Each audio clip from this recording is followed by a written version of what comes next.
today's video I'm going to show you how to change the bottom margin of a Google Doc. So what we need to do is open a new document and then add our text. After that we will go to this file and then we will click on page setup.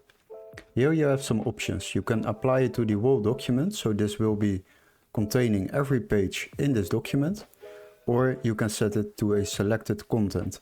So if you only want to select a certain amount of content, just select it and then press select content. So the next step is basically to set the margins. As you can see, on default they are set it in inches, but for you maybe it is set it in centimeters.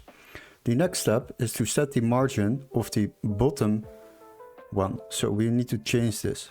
I will change this to 0.25. Now I will press OK. If you set this as a default, then for every new page, this margin will be set to 0.25.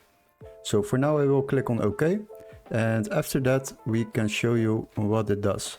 Now I can add another line of text without going to a new page.